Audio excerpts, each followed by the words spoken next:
What if your quiet, friendly neighbor turned out to be an active CIA agent, and your local HOA just tried to arrest him? Big mistake. Huge. In today's video, we're diving into a wild story packed with secret identities, corrupt security teams, and a brother who's way more than he seems. You'll get all the twists, the action, and a look at how far some people will go when they have no idea who they're dealing with. Before we get into it, I just want to say thank you so much for your comment. I seriously appreciate it. If you want to support the channel, leave a like and subscribe. It takes less than a second and helps us grow a ton. It started with a knock. Not the polite kind either. The sort that makes your stomach twist before you even get to the door.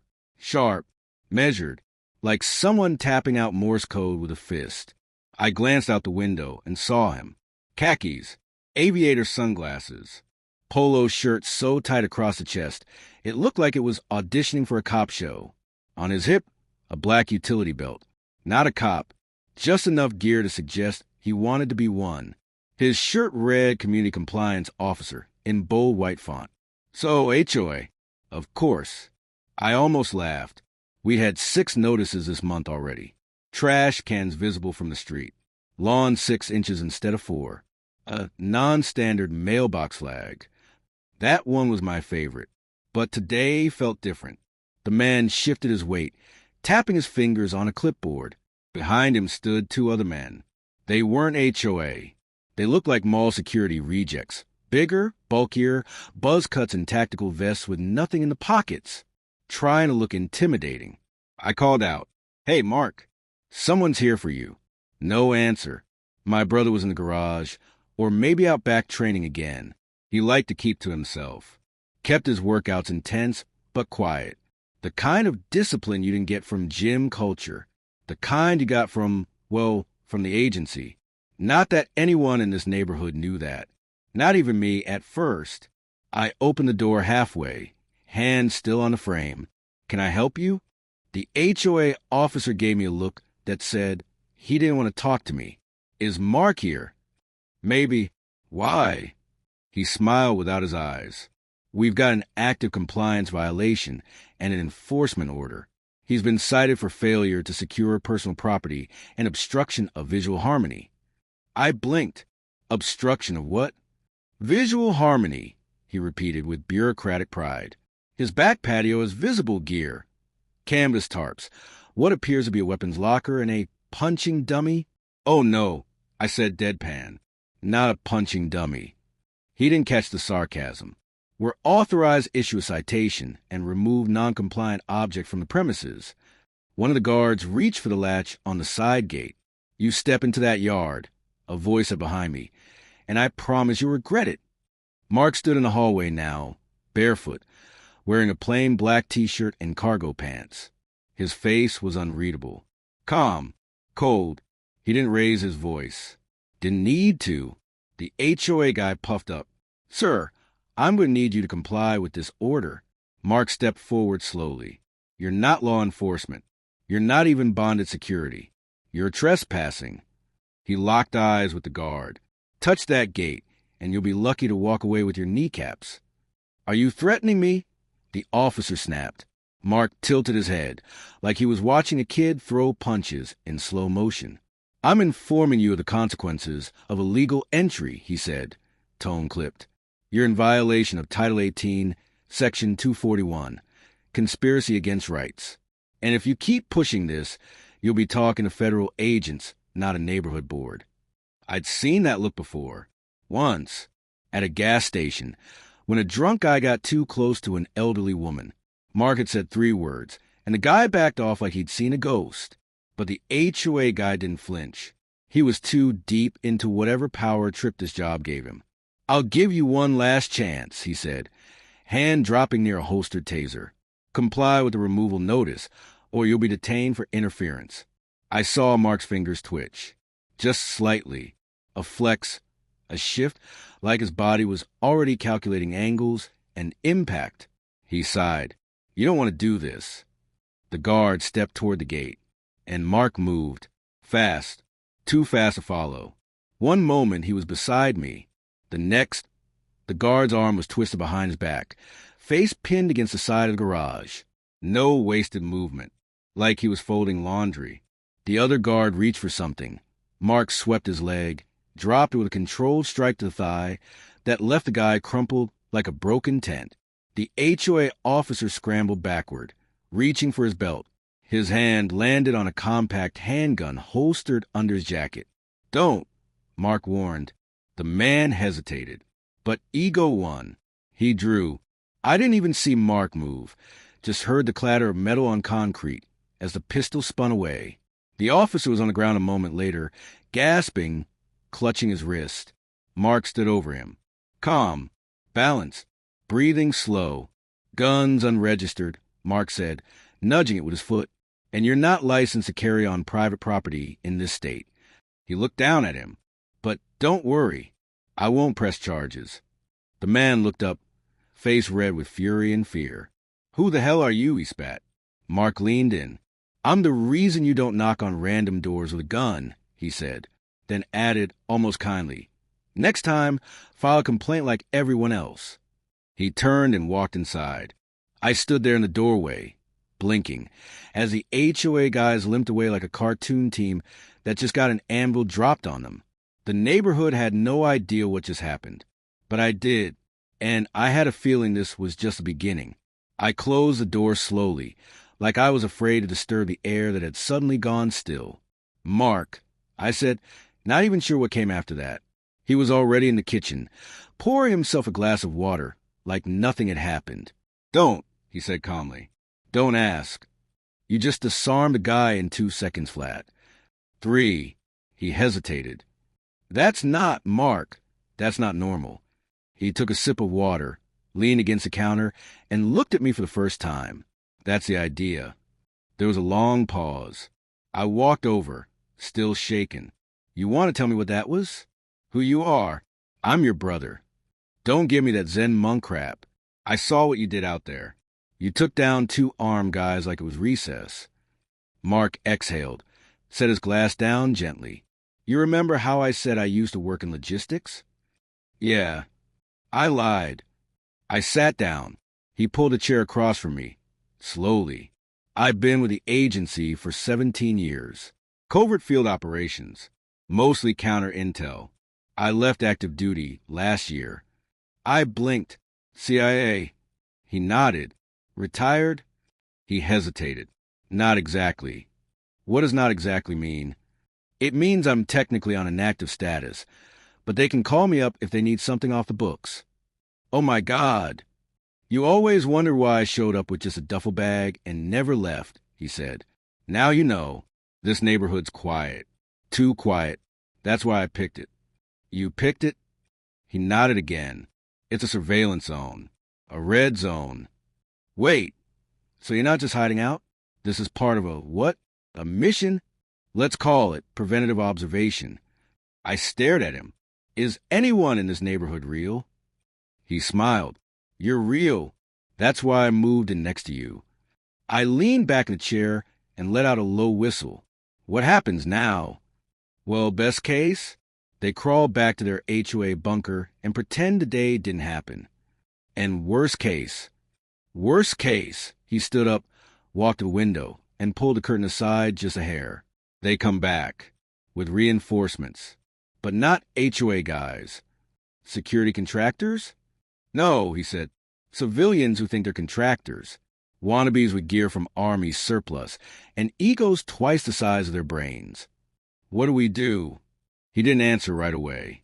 Instead, he walked a hall closet and opened a false panel in the back I'd never seen before. From it, he pulled out a hard case, black, scuffed, about the size of a carry-on. He set it on the table and popped it open. Inside, a matte black pistol, a shortwave comm device, a passport in a different name, burner phones, tactical gloves, and a tiny leather-bound notebook. I just stared. "Mark, what the hell is this?" He looked at me without blinking. This is the difference between us being ready and us being dead. I didn't say anything for a full minute. Finally, I asked the only question I could think of. "You want help?" He looked at me sideways, then actually grinned. "I thought you'd never ask." I didn't expect what happened next. Mark reached into the case, grabbed one of the burner phones, and slid it across the table toward me. I stared at it like it was radioactive. What am I supposed to do with this? Answer if it rings, he said. Only one person will call you. And if they do, it means I've gone dark. Gone dark? I repeated. You make it sound like you're going off to war. He gave a half shrug. I might be. There was a pause. A heavy one. Mark, this is insane. You're talking about a neighborhood dispute like it's a classified op. He met my eyes. Because it might be. You think this HOA thing's a cover? I don't know yet, he said. But those men today weren't HOA. Not really. No compliance officer carries a concealed weapon, even illegally. And no one reacts that fast to a trash can complaint. Someone sent them. I was trying to keep up. But the gears in my brain were grinding. And why would they come after you? That's what I'm trying to figure out, he said, pulling the comm device from the case. I've kept a low profile since I got here. No phone records, no digital footprint, nothing. The only place I exist right now is this house, and your spare Wi-Fi. Gee, thanks. You're clean. Safer that way. Mark stood up and crossed the room, lifting a floorboard near the back door. He pulled out another smaller box, metal, locked with a thumbprint scanner. I didn't even want to know what was in that one. He continued while working the lock. I came here because the suburb is quiet, static. But 2 weeks ago I started noticing anomalies. Mail being delivered twice to the same address, power boxes being tampered with, cars with temporary plates staying overnight without registration. You been spying on the neighborhood? He shot me a look. I call it noticing things. It's my job. Click. The metal box popped open. Inside, a pair of binoculars, 2 thumb drives, and what looked like a flashbang. I didn't want to involve you, he said, voice lower now. But if they showed up at our door with weapons, we're past the point of keeping you out of it. My stomach nodded. So what's the plan? He set the binoculars down and pulled out one of the thumb drives. We find out who sent them, and we start watching the watchers.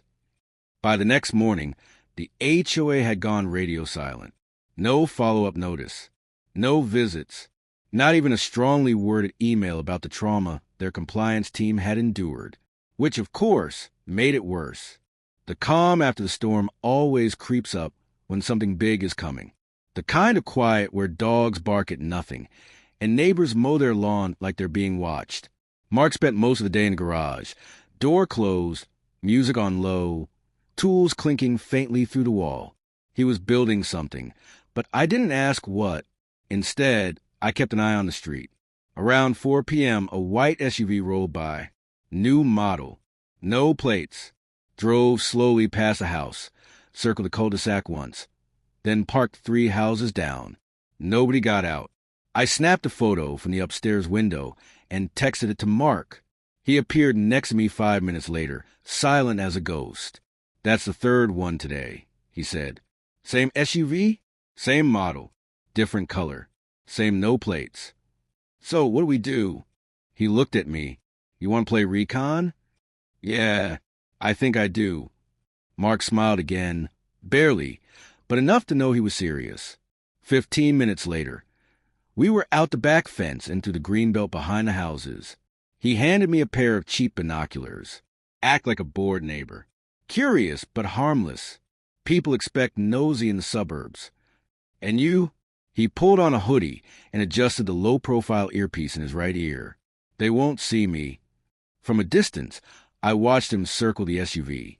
Quick, controlled, like a fox testing an electric fence. He never got too close, just close enough to pick up details. Tires, mirrors, what he called glass discipline. The driver was sitting inside, staring dead ahead like he was parked in a police stakeout. Except he wasn't a cop. Mark vanished into the trees again and came up behind me 10 minutes later. No surveillance rig inside, he said. Nothing mounted. No antennae. But I saw a hard case on the passenger seat. Probably weapons. Military? He hesitated. Worse, he said. Private military. The kind that makes their own rules. I swallowed. Are they here for you? Maybe. Or they're waiting for someone else. What do we do now? Mark's jaw tightened. Now? We wait for them to blink first. Later that night, I was brushing my teeth when the power flickered once, then cut out entirely. Every light in the house went dark. "Mark," I called out. From downstairs, I heard movement, a click, a soft beep, the telltale hum of backup battery packs powering up. Then I heard his voice, low and clipped, from the hallway. "They're testing our response time." I froze, toothbrush in hand. What does that mean? It means we've got less than 5 minutes before they make their move. He handed me something. Cold, metal, a compact walkie. "If you see anyone that isn't me," he said, eyes locked on mine, "go straight to the panic room. Lock it from inside." "Panic room?" "We have a panic room." He didn't answer. He was already gone. I'd always thought panic rooms were something rich people in movies had, billionaires or celebrities or paranoid doomsday preppers. Not something you'd find in a 3-bedroom house on a quiet cul-de-sac with a live, laugh, love, welcome mat. But apparently, Mark didn't mess around. The panic room was hidden behind a shelving unit in the laundry room, disguised as part of the wall. He showed me how to open it once, a quick twist of the detergent shelf and a code entry. 4 digits, 1 press, and the door clicked open. Inside, reinforced walls, emergency lighting, a filtered air system, water, MREs, a med kit, and a separate phone line hardwired. He thought of everything. "Get in," he said, eyes on the hallway like he was watching shadows move. "Lock it if I don't come back in 10 minutes. "What about you?" He handed me a spare headset. "I'll be listening." And then he was gone. I waited, the kind of waiting where every creak of the floorboard sounds like boots, where every car outside feels like an invasion. Through the headset, I could hear him breathing, steady, methodical, the sound of someone trained to stay calm while the world goes sideways. "Perimeter breach," he whispered. "Northwest side. Backyard. 2 silhouettes. They're quiet. Military quiet." I held my breath. "They're coming in through the side entrance. Same one the HOA guy tried yesterday." I whispered back, "What do you want me to do?" "Nothing. They're not after you. Just stay quiet." Then silence. A long, stretching silence that somehow made my pulse louder in my ears. 10 seconds passed. Then 20. Then thud. A heavy sound, like something hitting the floor above me. I jumped, clutched the walkie. "Mark." Static. Then his voice came back, lower than before. "First one's down." I swallowed hard. Down like he's breathing. Probably won't remember his name when he wakes up. Another pause. Second one smarter. Holding position near the garage. Scanning, looking for cameras. I wanted to ask how many more there were. I wanted to ask if he needed help. But I didn't. I just listened. Third silhouette spotted. Perimeter backup. Taller. Slower. Might be commanding. Mark's voice shifted. Cooler now, more precise. "They're not just probing the house.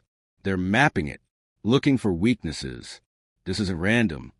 You think it's connected to the HOA?" I asked. No.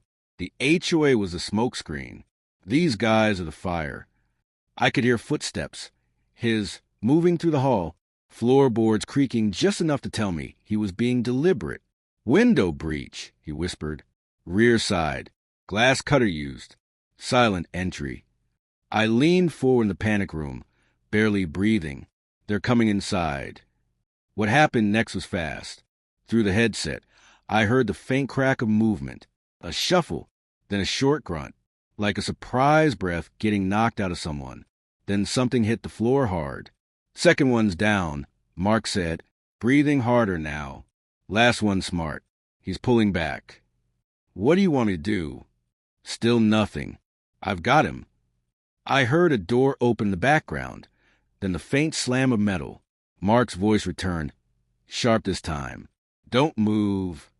Another voice, unfamiliar, low, with an accent I couldn't place. "Who the hell are you?" Mark didn't answer him. Instead, I heard the sound of a gun being disassembled, piece by piece. Calm, deliberate. "Whatever they're paying you," Mark said, "it's not enough. You don't even know who I work for." "You're right," Mark replied. But I know what you're not, and that's professional. Then I heard the third guy speak again. Your agency? Wrong. There was a beat. I was agency.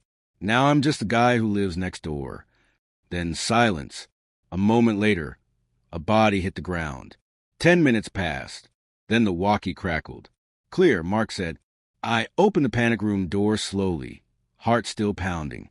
He stood there in the hallway, calm as ever, sleeves rolled up, a small cut above his eyebrow already clotting. You okay? I asked. He nodded once.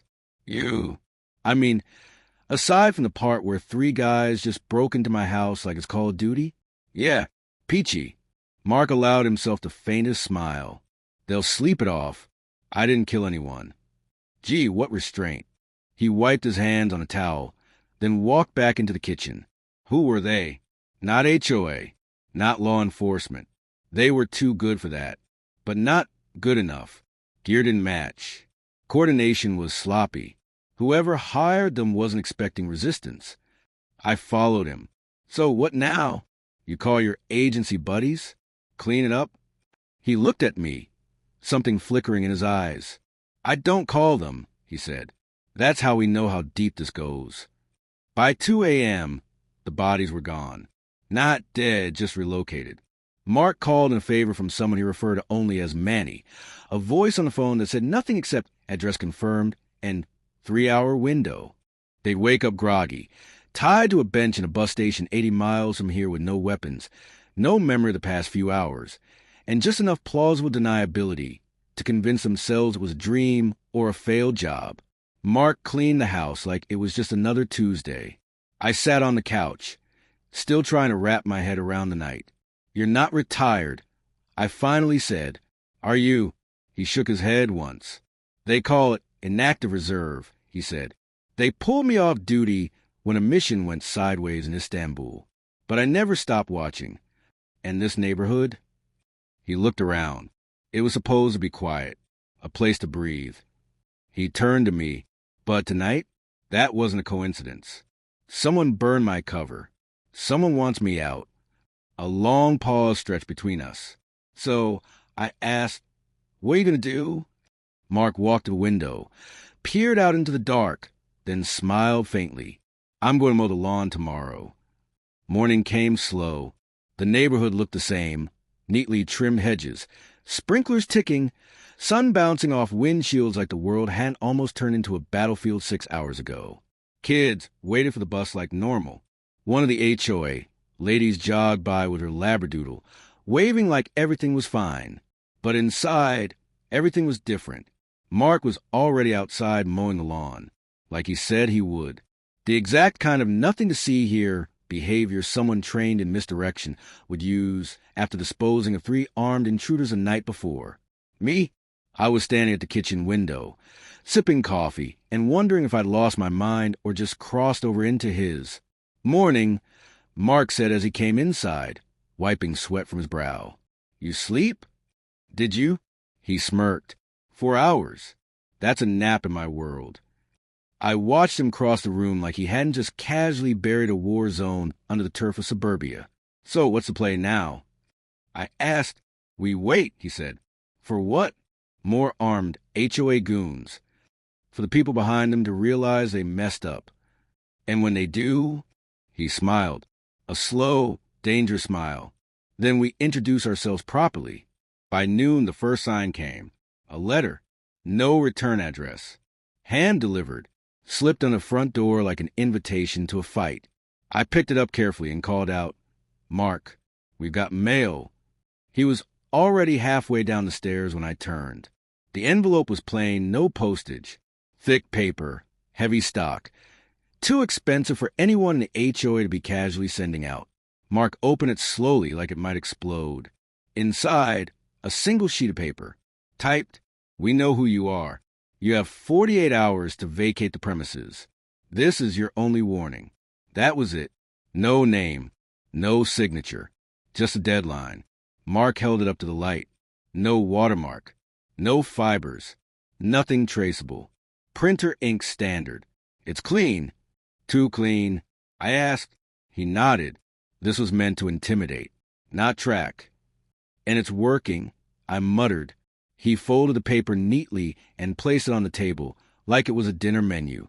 Then he looked at me, all calm and clinical. Time to visit the HOA. We walked into the neighborhood HOA office at exactly 2 p.m. It was a small building near the clubhouse, with manicured landscaping and a fresh coat of paint that smelled like someone was covering up more than water damage. A woman at the front desk looked up, all smiles and passive aggression. "Can I help you?" Mark stepped forward. "Yes, we'd like to speak to your compliance director." "I'm sorry, he's not available today." Mark tilted his head. "Really? I saw him walking an hour ago. Black Suburban. Security badge on his belt." Her smile didn't falter, but her eyes narrowed. "I'm afraid I don't know who." Mark cut her off. "Tell him the guy from 2179 is here. He'll know who I am." The woman hesitated. Then, without a word, she stood and disappeared through a door in the back. Mark turned to me. "Watch her hands when she comes back," he whispered. "If they're shaking, we got something." A moment later, the door opened again. A man stepped out, tall, well-groomed, wearing business casual like it was armor. He looked more like a VP of sales than the head of any compliance department.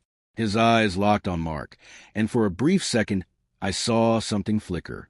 Recognition and fear. "Can I help you, gentlemen?" he said coolly. "You can tell me why your private security team broke into my house last night," Mark said, "and why they were carrying tactical-grade hardware." The man's expression didn't change. "I'm afraid I don't know what you're referring to." Mark smiled thinly. "That's funny, because I have one of your guys' watches. RFID embedded, linked to a company called Axiom Risk Management." The man's jaw clenched ever so slightly. "That's not a name we're familiar with." "I know. That's what makes it interesting." Another beat of silence. Then Mark leaned and just slightly. "You sent amateurs to do a professional's job, and now you're scrambling." "I think this meeting is over," the man said, turning to walk away. Mark didn't move. His voice was calm.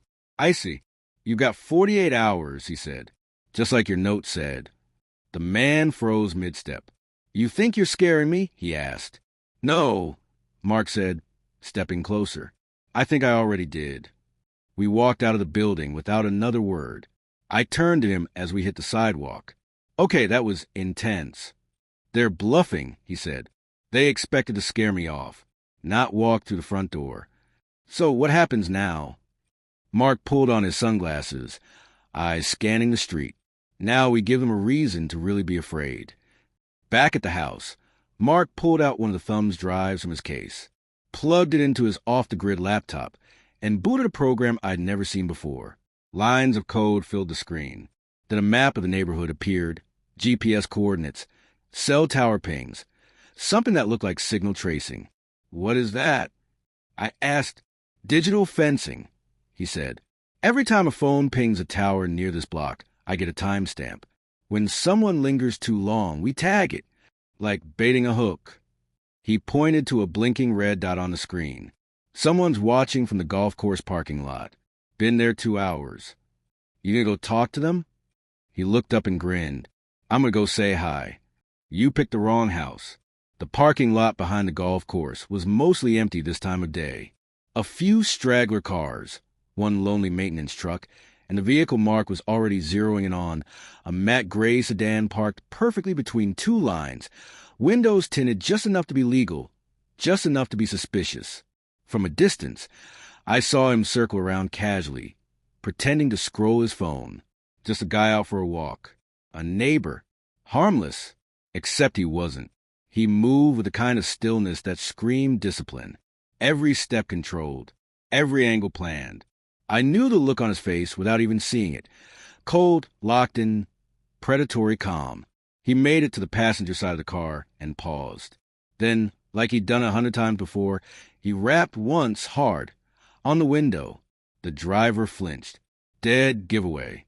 Mark knocked again. This time slower. Window came down 2 inches. A pale, sweaty guy in his early 30s stared up at him. Cargo vest. Bluetooth earpiece. Sunglasses, even though it was cloudy. Trying too hard to look casual. Afternoon, Mark said, "Nice day to be staring at my house for 2 hours. I don't know what you're talking about." "You do," Mark cut in, "but I'll make this easy." He leaned in just a little. "You're not law enforcement, not HOA, and your surveillance skills are crap, which means you were sent by someone who doesn't know the rules of this game. Sir, I'm going to have to ask you to step." Before the guy could finish the sentence, Mark reached through the window and hit the door lock. Then he opened it himself, dragging the man out in one smooth motion and pinning him against the car with a speed that didn't match his calm voice. "No weapons," Mark muttered, patting him down. "You weren't sent to fight, just to watch." The guy stammered, "I don't want trouble." "Then stop acting like a spy." Mark let him go. The guy stumbled backward, wide-eyed. "Who sent you?" Mark asked. The guy didn't answer. Mark stepped closer. "Blink twice if it rhymes with Axiom." No blink, but a twitch in the jaw. Mark sighed. "You ever hear of deniable assets? That's what you are. And right now, your employer is hoping I kill you, because that would erase a loose end." He stepped even closer, voice lower. "But I'm not going to. I want you to go back and deliver a message."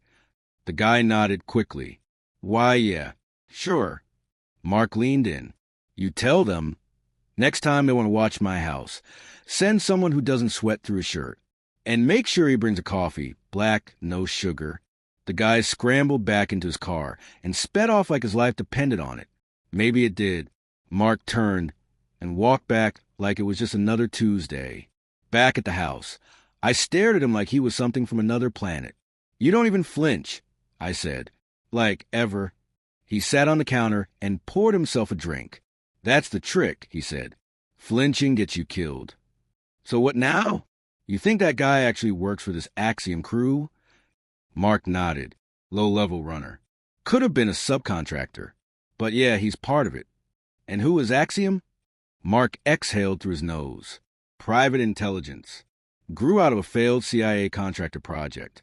They do gray ops, unofficial surveillance, blackmail, destabilization. A little bit of everything." "And why would they care about you?" Mark stared out the window for a long moment, then finally said, "Because I buried one of their projects." He didn't elaborate. That night, Mark got quiet. Not cold, just distant, focused. I caught him scrolling through encrypted messages on an old burner phone, every now and then typing something in a language I didn't recognize. Then, around midnight, he looked up. "I need you to do something tomorrow." "Okay." He walked over and handed me a set of keys. "I need you to drive to this location," he said, handing me a small folded piece of paper. "Leave the car there. Walk 4 blocks north, into the coffee shop with the blue awning. Sit at the second booth. Order peppermint tea. Say nothing. If they talk to you, just listen. You'll know if it's a real contact or not." I blinked. "Why me?" "Because they're watching me," he said. "But they don't know you yet. You're clean." I looked down at the keys in my hand. "And if they do figure out who I am?" Mark didn't miss a beat. "Run." The next morning, I did exactly what he asked. The car drop was uneventful. Nobody followed me. Nobody even looked my way. I found the coffee shop. Old school, cozy. Smelled like burnt espresso and lemon cake. Just like Mark said, the second booth was empty. I sat, ordered peppermint tea, waited. 10 minutes passed. Then 15. Then, just when I was about to bail, someone slid into the booth across from me. A woman, late 40s, smart eyes, no makeup, no jewelry. She looked like a schoolteacher, but she didn't move like one. She glanced at my tea, then said, "You parked too close? 3 blocks, not 2. I froze. "Excuse me?" "Next time, park by the bookstore. Cameras on that block are easier blind."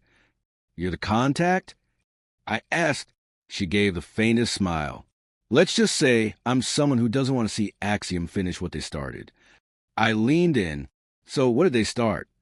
Her smile faded. "They're here for Mark," she said, "and they won't stop until he's either gone or buried." The woman across from me in the coffee shop had just dropped a bombshell. "They're here for Mark," she said, "and they won't stop until he's either gone or buried." I leaned in, my mind racing. Why? What did he do? She glanced around, ensuring no one was eavesdropping, then fixed her eyes back on me. "Your brother dismantled one of Axiom's most lucrative operations in Istanbul 5 years ago. They haven't forgotten." Istanbul, 5 years earlier. Mark had been stationed in Istanbul, working undercover to infiltrate a human trafficking ring with ties to Axiom. The operation was complex, involving corrupt officials, clandestine auctions, and a web of deceit that spanned continents. After months of gathering intelligence, Mark orchestrated a raid that led to the liberation of dozens of victims and the arrest of key figures. However, the mastermind, known only as a broker, managed to escape. The fallout was significant. Axiom's reputation took a hit, and their profits plummeted. Mark had not only disrupted their operations, but had also made it personal. Present day, the woman continued. The broker survived and climbed the ranks within Axiom. Now he's out for revenge. I swallowed hard. "So what can we do?" She slid a flash drive across the table. "This contains intel on their current operations and the broker's whereabouts. Mark will know what to do." I took the drive, feeling its weight in my palm. "Who are you?" A faint smile crossed her lips. "An old friend of Mark's. Let's leave it at that." Back at the house, I handed Mark the flash drive and relayed everything the woman had told me. He plugged it into his laptop, scanning the contents. His face hardened. "The brokers in Los Angeles. They're planning another operation bigger than before." I felt a surge of determination. "How do we stop them?" Mark's eyes met mine. "We take the fight to them." Using the intel, we pinpointed the location of Axiom's upcoming operation, a warehouse near the docks. Mark reached out to his contacts, assembling a small team of trusted operatives. Under the cover of night, we infiltrated the warehouse. The scene was eerily reminiscent of Istanbul. Guards patrolling, victims held captive, and the broker overseeing it all. Mark moved with precision, neutralizing threats and guiding hostages to safety. I covered him, adrenaline coursing through my veins. Finally, Mark confronted the broker. The tension was palpable. "You should have stayed in the shadows," Mark said coldly. The broker sneered. "And you should have stayed out of my business." A swift exchange ensued, ending with the broker subdued and awaiting arrest. With Axiom's operation dismantled and the broker in custody, a sense of normalcy returned. Mark decided to lay low, and I resumed my routine, forever changed by the events. One evening, as we sat on the porch, I turned to Mark. "Do you think it's over?" He took a sip of his drink, gazing into the distance. "For now, but in our line of work, there's always another storm on the horizon."